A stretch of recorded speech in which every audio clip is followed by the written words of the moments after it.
everyone. It seems that I've been having trouble with my video lately, so I hope that this works. However, if it doesn't, then I think I might just do voiceover separately, record my audio separately. But I'm going to give it a go again today, and we'll see what happens. Okay, so before we start, I need to grab my colored pencils. So just hang with me for a second, and I'll be right back. Okay, so I have my pencils, and I'm thinking about what I'd like to do today. So I'm going to keep going on the sky that I was working on yesterday. Okay, so for the sky, I'm going to be using two colors. The one that I will start off with is Prismacolor 906 Copenhagen Blue. I hope that you can see this. Alright,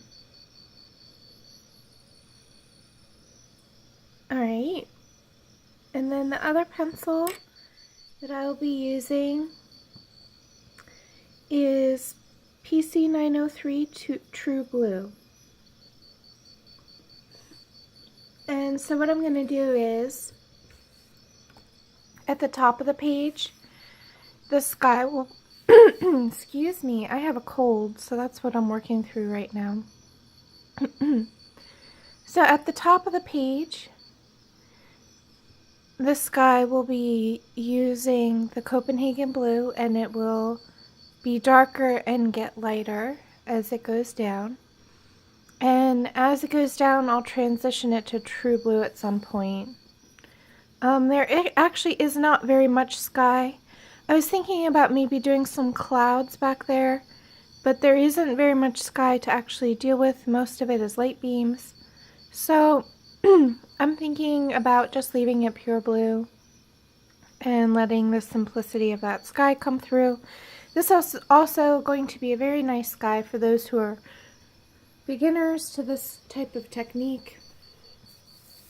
So what I'm going to do again is what I was doing yesterday, which is that I line up the two pages.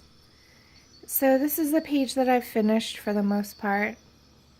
It still needs some refinement, but that's about the right color. And so now I'm going to go over this page, the page next to it, and add the same amount of pigment on the page.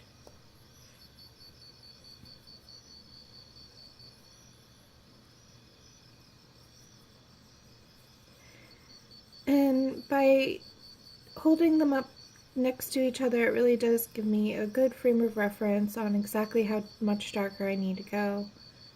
I'm not really guessing. Now obviously when you have this in your book, you don't have that luxury. So in that case, what I would do is, instead of working on it all at once as I did, I would work on one section at a time and move back and forth between the two pages. I have the luxury of having the pages separate for this project.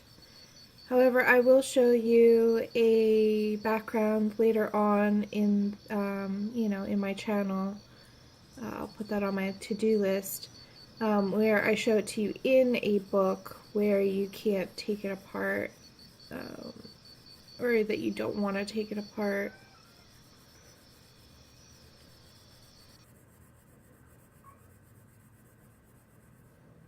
So just slowly building up the color. Now you'll hear my kitty cat in the background. She may come and join me.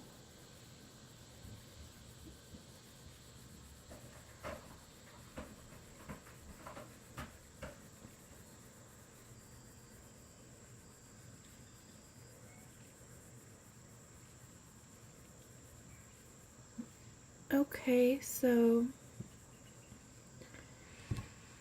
you can see how I'm slowly building up the layer until it gets to be the right color. she's not quite ready to come over here yet, so I'm going to keep going.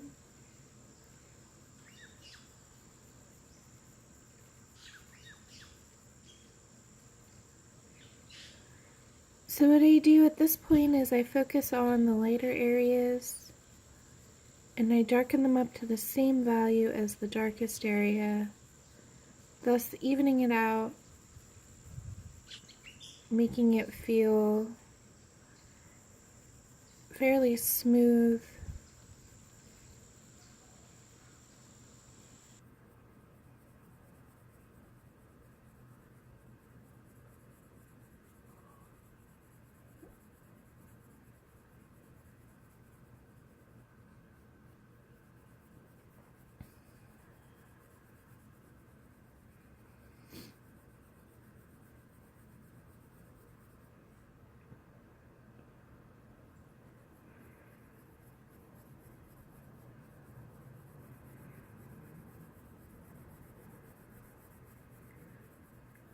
Alright, so it is Thanksgiving Day today, and I know that I'm uploading a different video, but today I just want to say Happy Thanksgiving. I know that this will be a day late, so I'm sorry about that. That's just how the editing process works.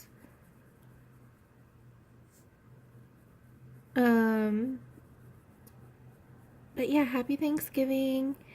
And I just want to say that I'm thankful and grateful for all of the new friends I've made this year, for all of the great feedback, and for the privilege of being able to show you guys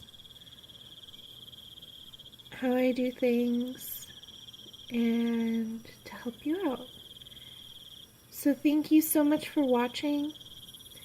I hope that we'll learn and grow together and become great colorists together, and that you'll enjoy watching me babble on about just about every topic under the sky when it relates to art.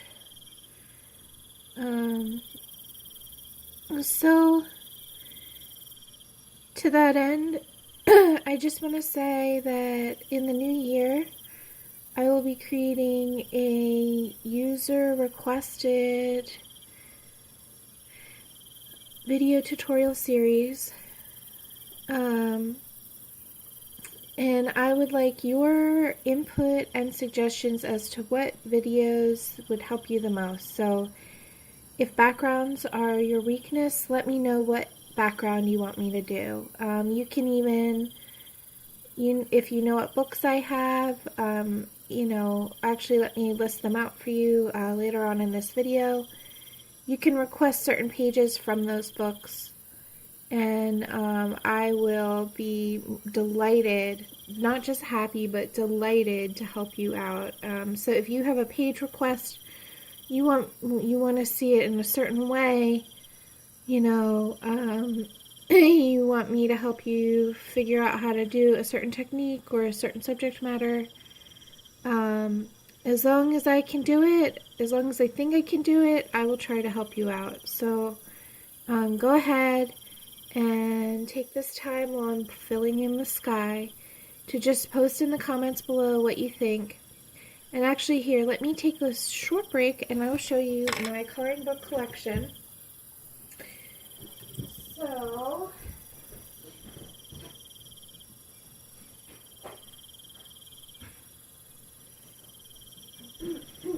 I have quite a nice collection at this point, and I'm willing to do any page from this set.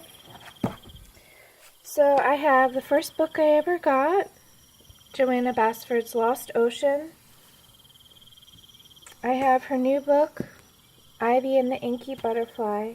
This is going in absolutely no particular order. I have the Nicholas Filbert Chadri Wenata. Okay, I just butchered that name. I'm really sorry, Nick. I have his Fantasia book. This is one of my favorites, Sagar Sogner by Emily Lindhall Oberg. I have this wonderful Fanciful Mandalas, Flowers, and Patterns by the Art of Vicky. I have Magical Dawn by Hannah Carlson.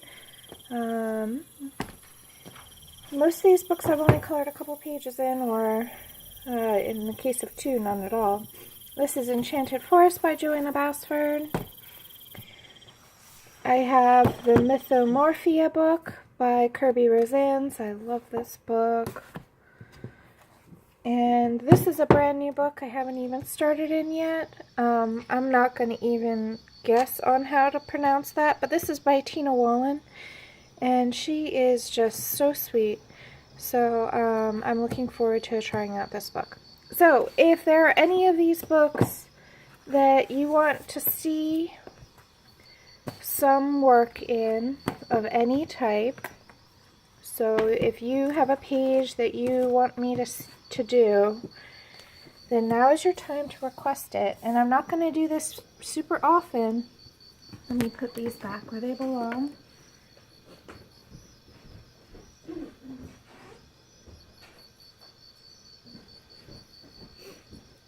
But this January I have a little bit of free time, and I would like to do as much as I can to help you out. So please go ahead and request any type of background or any type of subject matter, and especially if they are from pages in those books.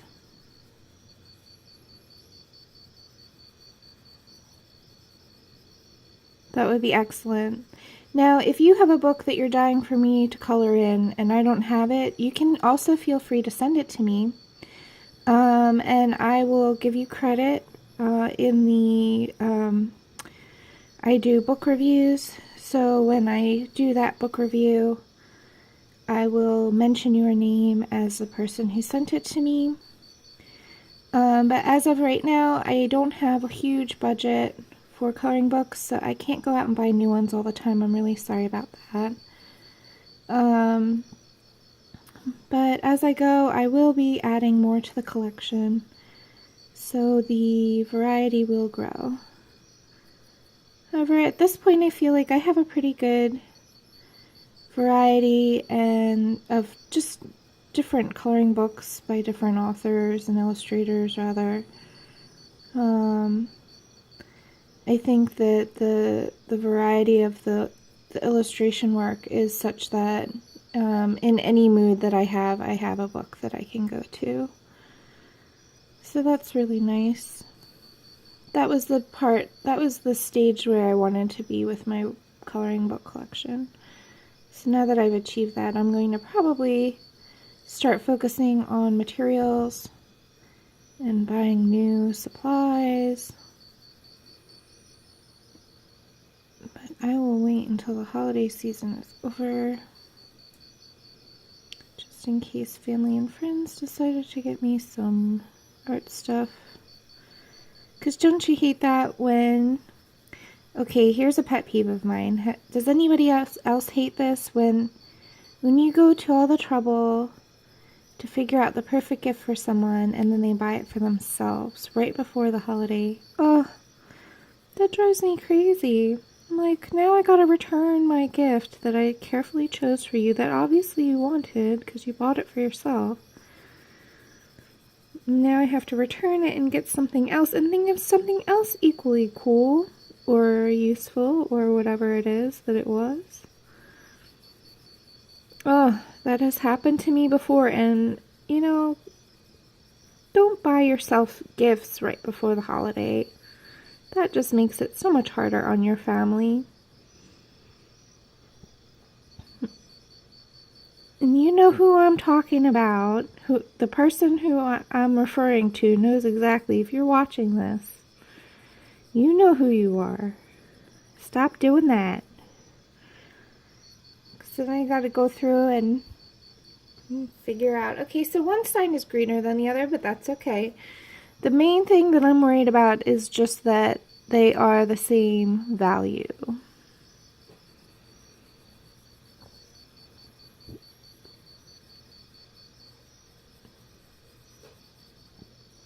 Okay.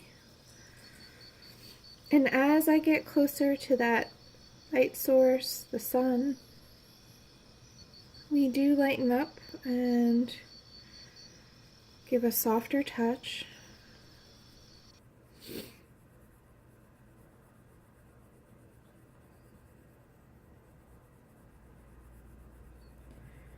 And now darkening up as we go out towards the edge of the paper.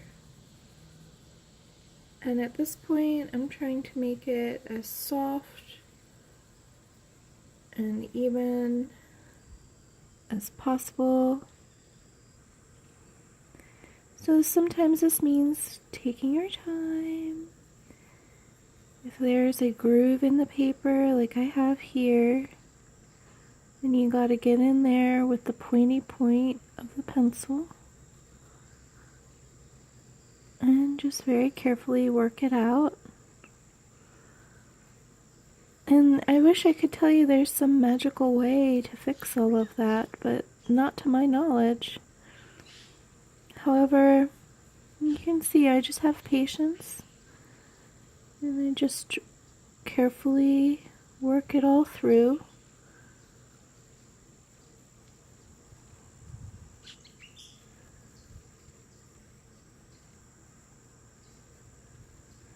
So maybe just my magical superpower is patience. But surely there is no magic to my drawing. Okay. So this is coming together. And I'm just going to finish it out. So here, let me move on down here. I'm going to work in this section now and complete this light beam sky spot.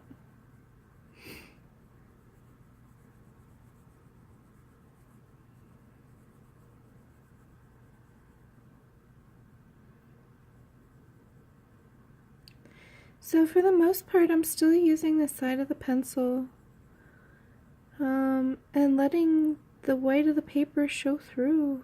And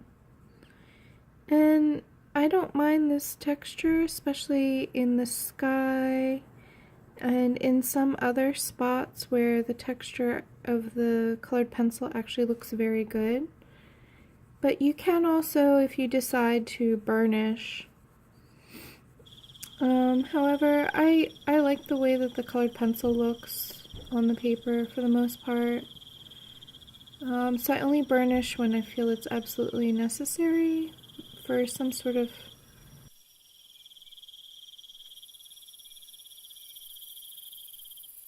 Okay, so it seems that I could only record that much on my camera.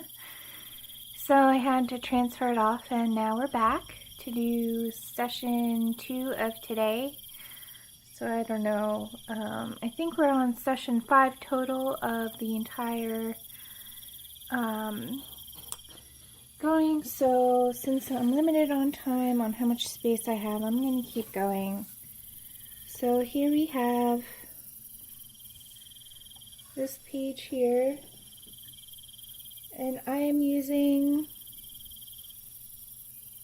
PC 906 Copenhagen Blue.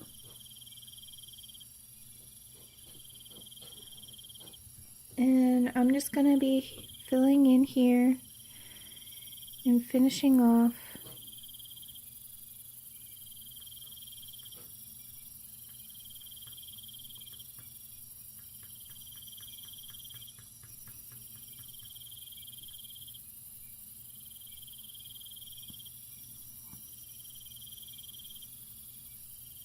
In the sky.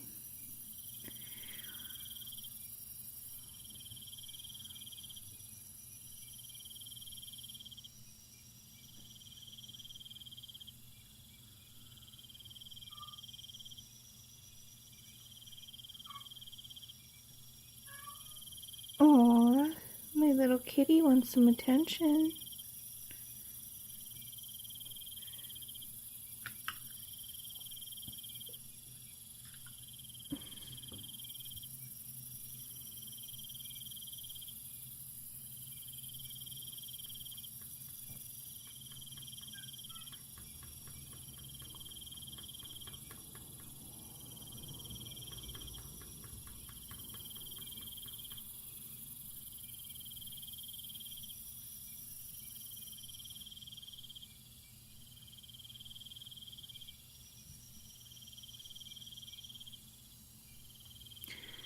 So you can see there is still some damage on this page.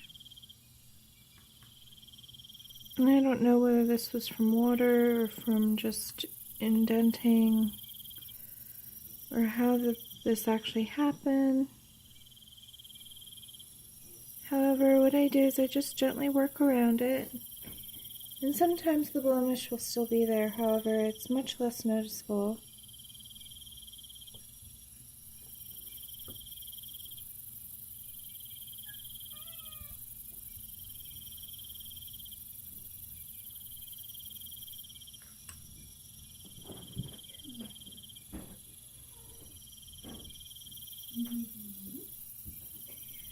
Alright, so the little kitty is joining me now, snuggling on my lap, so that way hopefully she's content as well.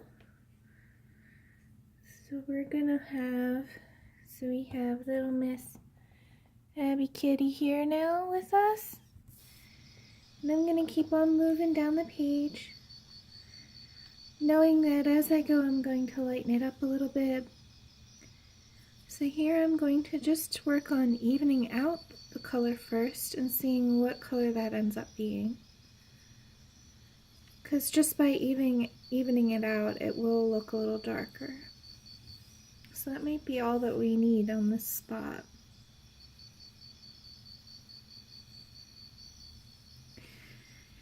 So as you can see, not every single section of my drawings have hundreds of layers on them. This only has the first initial layer, and now I'm just adding a second one to make it feel like polished and finished.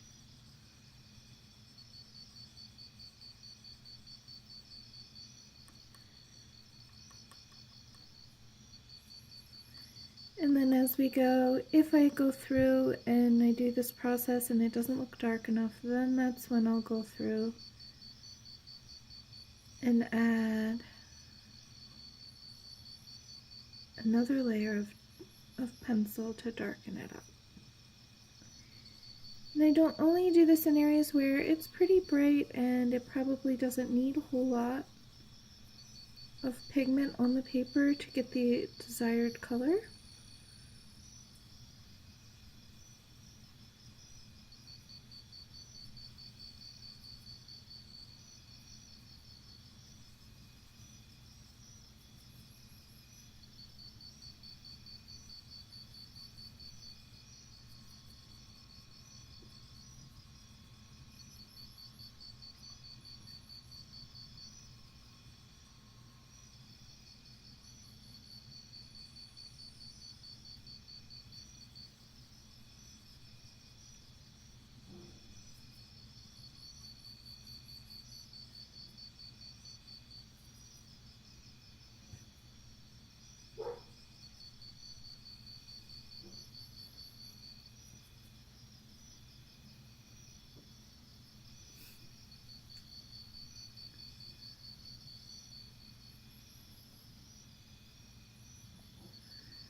So I'm just focusing on filling in all of the light areas, making it seem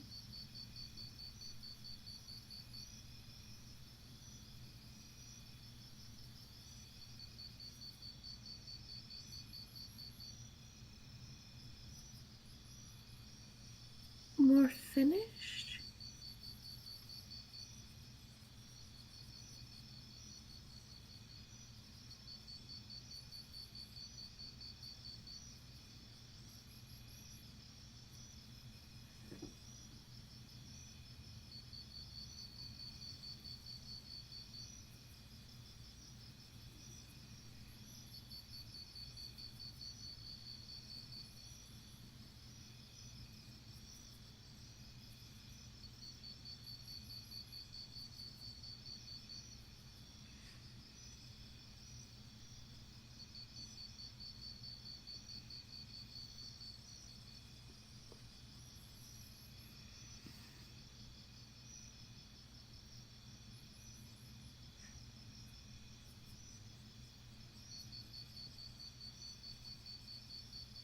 Now I'm focused on making sort of like a disturbance in the air around the path of the bumblebee.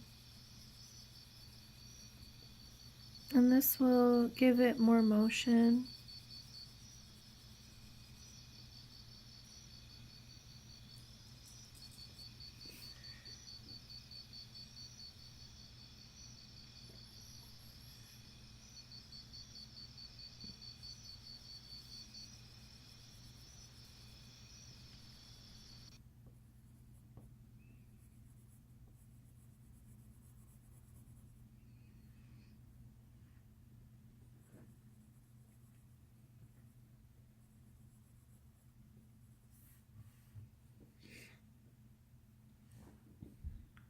Okay.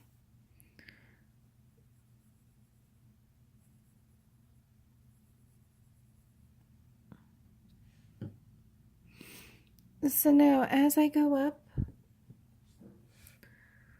I'm going to be mindful of the direction of the light beams and follow that direction, because even if we get streakiness, that will just play into the effect as long as the strokes are going in the correct direction, which is parallel to these beam lines here.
Alright, so that blue looks fairly nice. Now I'm going to travel down here, farther down the paper, and I have this Copenhagen blue. I'm going to use it right in here a little bit, but and through here, but then I want to start transitioning as I go down to that true blue, which is a lighter color.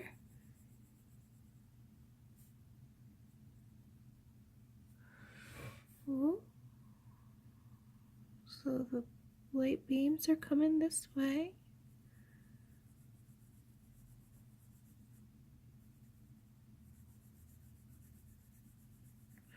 So this is already kind of streaky in a way that I like, so I'm actually just enhancing that.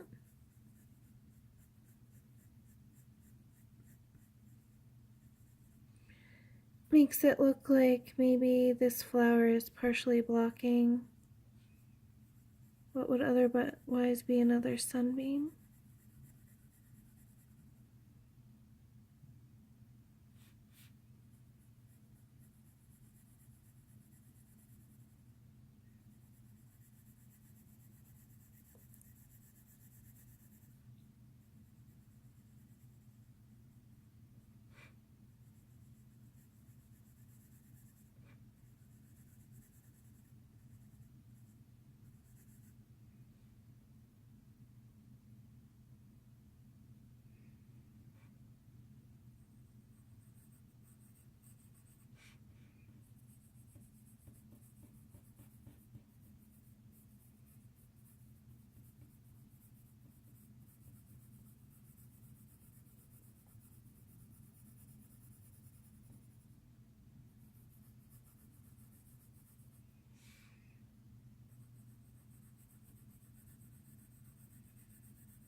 Okay, so I'm just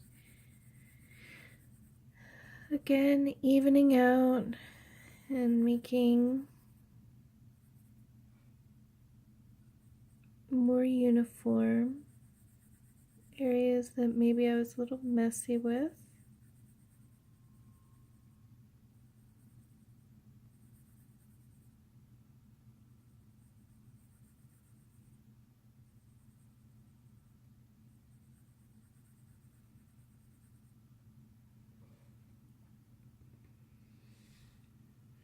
Okay, and then because that got pretty dark, I'm going to come back up here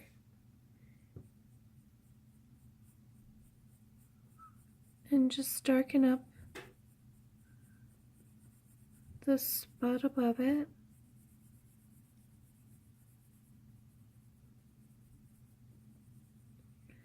So that way visually the eye continues the gradient. You don't want it to be splotchy. It will not have the same effect.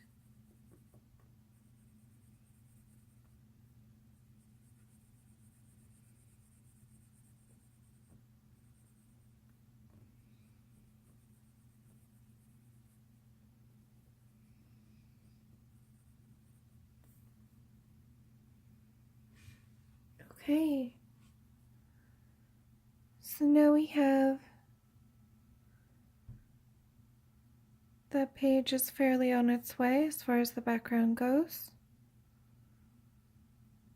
I'm going to keep working now down here.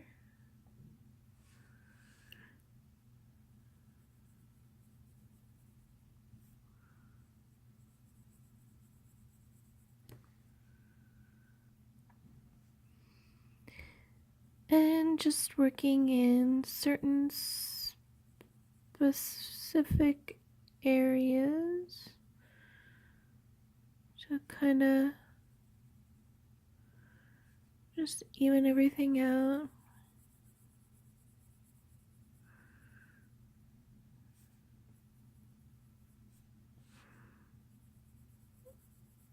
Maybe match the tone.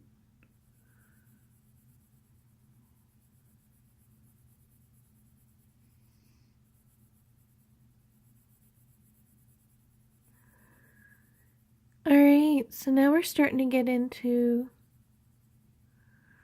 the green spot.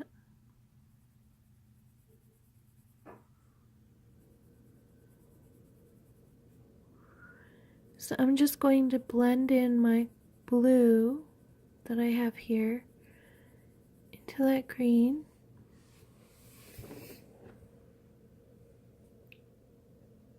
Alright, I'm rather liking that. So now I'm going to come down, and at this point here I want to add some more leaves, and maybe I want to transition from this Copenhagen blue, so let's do that now, to the 903 True Blue. So finally we move to another color. This, however, has a very dull point, so as I work I might end up pausing to sharpen. But let's do some exciting stuff here. So let's add some leaves right in this area. We've got a dark leaf there, so let's put like a, it's gonna come back like this so that there will be some blue there. And let's bring this leaf up and let it be a big thick leaf that comes down. So that'll be the boundaries of that leaf, and now that we've established that, I like to go in right away so that I don't forget why I've put that line there, and go around it, outside of it. And already this lighter color is giving me more control for the lighter spectrum. So I'm able to get a little bit more pigment for the same value.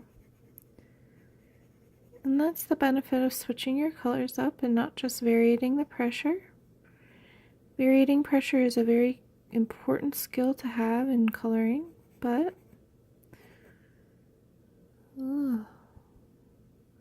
getting some weird gritty feeling on this pencil. It's a brand new pencil.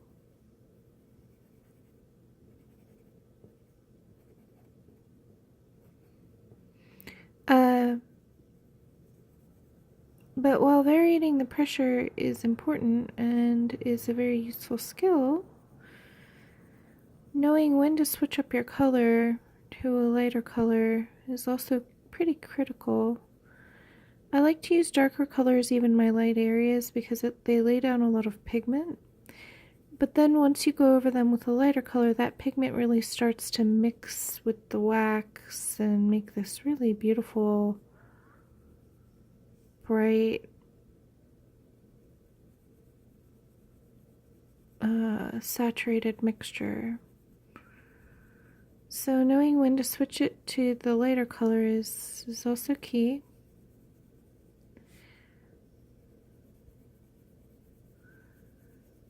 Some people like to burnish with a blender. I like to work in until it's burnished with a color if possible, because I feel like it also gives it more of a rich feeling. So there's some tips for you. Always trying to help you out while I'm coloring. And if you have any questions, or if I'm doing something and it doesn't make any sense, please ask them. I will address your comments in the next videos. So if you ever have anything, requests on what you'd like to see, also ask those in the comments and I will get to them as I can.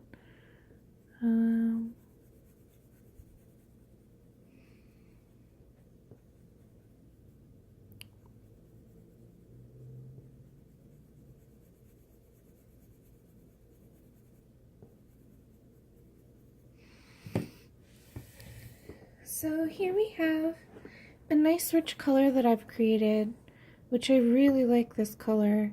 And this is the color that eventually I think the entire sky will take on. So what I'm going to do is bring that same blue up throughout the entire page.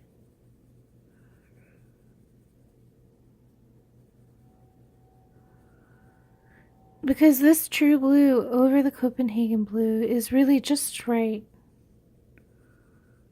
for a nice sky blue.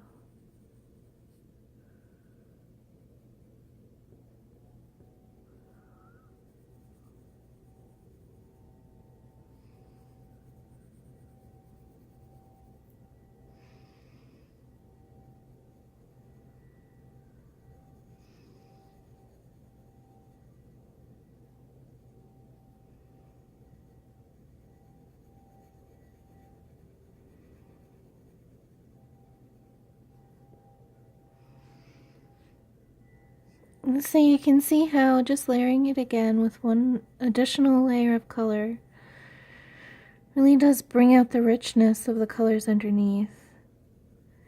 And I haven't burnished it into the paper, however, I am definitely at this point pressing a little bit harder than before just to get more color on the paper. So probably I am mixing them a bit.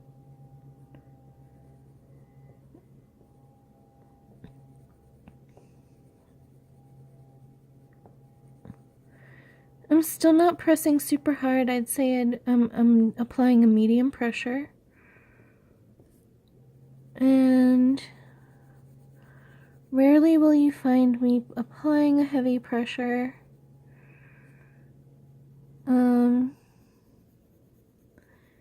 Maybe not unless I'm actually burnishing or I've made some sort of crazy error and I'm trying to correct it. So this beautiful color, I'm going to carry it all the way up.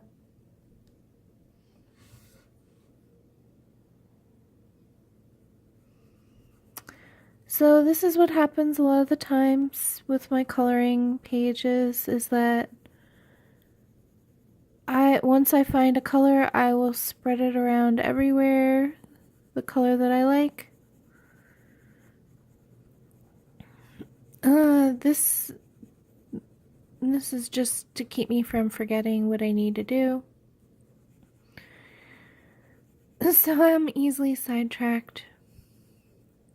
I think this happens to a lot of colorists. And I think it's part of the natural process, so that's why I'm not trying to force myself out of it or edit it in a different way. This is naturally how I work. I jump around. I do different sections. I plan to do something and then I work on something completely different. This is the natural artistic process. I think it's a good way to work. Follow the flow of your heart. Do not try to force yourself out of what your comfort is. If you're not feeling something someday, then don't work on it. Because ultimately the work will suffer. And especially with coloring, I find that if you just let it go and move on, then it will come back to you at another time.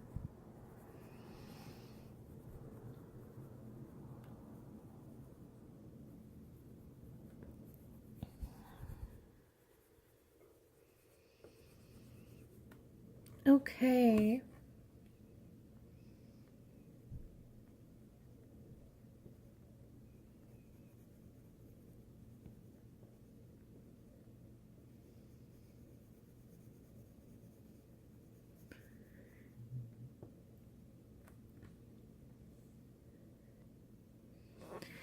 Alright, so what's great is this is really starting to work out nicely.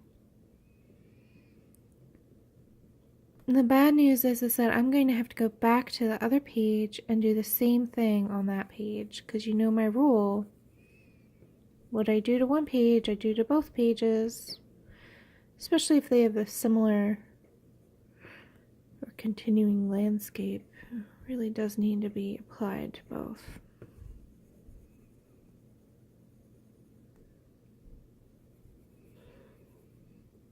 So once I get through with adding this true blue all the way up,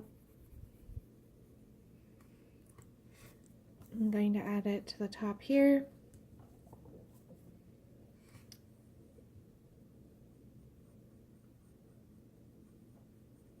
Then I will move on to the first page with ivy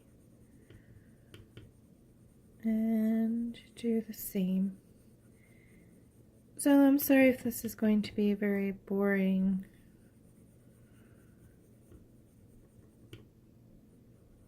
Episode. This session is mostly just me applying blue. But now you see that without speeding it up at all, that it does take a lot of time. People ask me how I get such smooth pages, and really there is no better way, I think, than just taking your time and layering it up.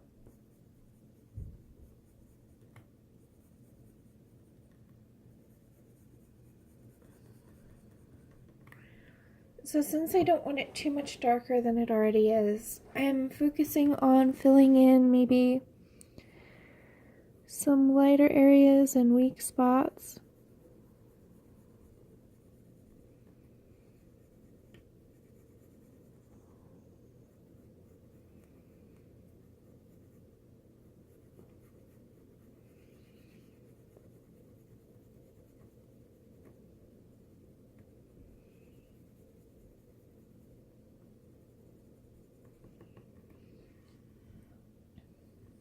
This blue is turning out to be quite nice.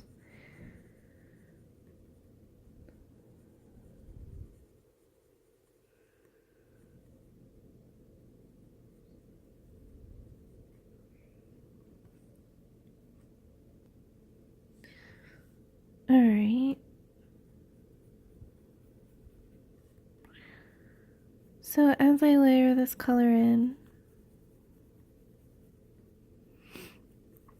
I'm finding that it really is deepening up and brightening that Copenhagen blue that I have underneath. And I believe I have 2 or 3 layers of that blue.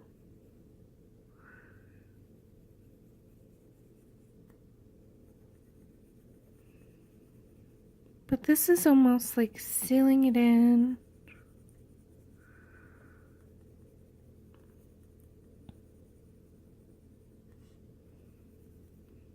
And it's a trick I use quite often, where I'll use a lighter color to seal in a darker color. And the lighter color tends to make the darker color's pigment really shine through.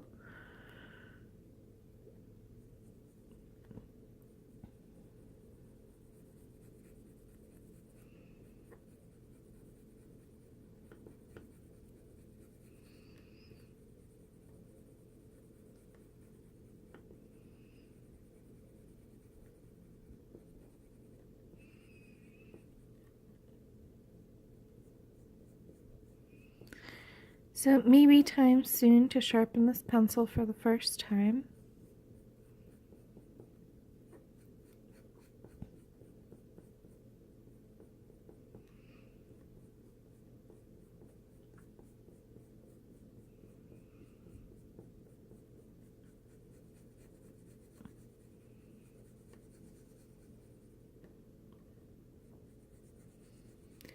It's a brand new pencil I got to replace one that I've worn down.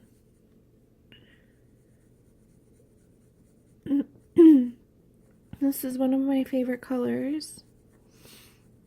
I tend to favor the blue spectrum with most of my work, and you'll see I have no exception here.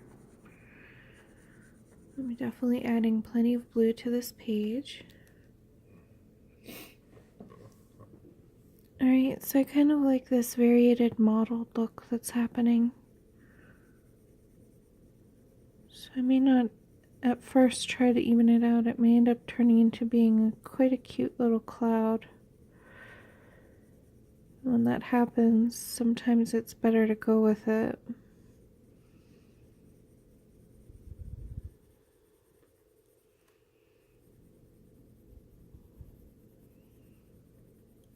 So see, the key with art is being able to adapt.